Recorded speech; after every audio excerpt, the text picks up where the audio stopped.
নমস্কাৰ বন্ধুসকল, কি খবৰ? আশা কৰোঁ ভালে আছে। অলৰেডি আপোনালোকে গম পাইছে যে SSC GD ৰিজাল্ট দি গৈছে। কাৰ ৰিজাল্ট ভাল হৈছে কমেণ্ট কৰি জনাব। এইবাৰ আমাৰ অসমৰ কাট অফ বহুত কম গৈছে। এইবাৰ অসমৰ ভেকেঞ্চি বহুত আছে। অসমৰ border area OBC cut off গৈছে 40, SC গৈছে 41, ST গৈছে 43, আনৰিজাৰ্ভত গৈছে 48 আৰু জেনেৰেল এৰিয়াৰ EWS গৈছে 40, OBC গৈছে 42, SC গৈছে 44, ST গৈছে 45 আৰু আনৰিজাৰ্ভত গৈছে 48। বন্ধুসকল, এইটো এটা বহুত ভাল খবৰ। ফাইনেল কাট অফত আপোনালোকৰ হাই কাট অফ নাযাব।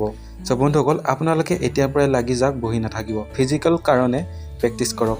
এতিয়া ফিজিকেল টেষ্ট কেনেকৈ হ'ব? ফাৰ্ষ্ট এডমিট কাৰ্ড পাব, তাৰপিছত ল'ৰাসকলৰ ৰানিং হ'ব 5 কিলোমিটাৰ, টাইম দিয়া হ'ব 24 মিনিট। ছোৱালীসকলৰ ৰানিং হ'ব 1.5 কিলোমিটাৰ, টাইম দিয়া হ'ব 8.5 মিনিট। ইয়াত অকল কোৱালিফাই হ'ব লাগে, ইয়াত কোনো ধৰণৰ মাৰ্কছ দিয়া নহয়। ইয়াত যদি কোৱালিফাই হয় তেনেহ'লে আপোনালোকক ফিজিকেল ষ্টেণ্ডাৰ্ড টেষ্টলৈ লৈ যাব। ইয়াত হাইট লাগিব ST সকলৰ 162.5 ল'ৰাসকলৰ কাৰণে আৰু ছোৱালীসকলক লাগিব 150 চেণ্টিমিটাৰ আৰু বাকীবিলাক কেটেগৰী লাগিব 165 মেল আৰু 155 ফিমেলৰ কাৰণে। মেল কেণ্ডিডেটসকলৰ চেষ্ট লাগিব ST নৰ্মেল 75 আৰু 5 চেণ্টিমিটাৰ ফুলাব লাগিব আৰু বাকীবিলাক কেটেগৰীক লাগিব নৰ্মেল 78 আৰু 5 চেণ্টিমিটাৰ ফুলাব লাগিব।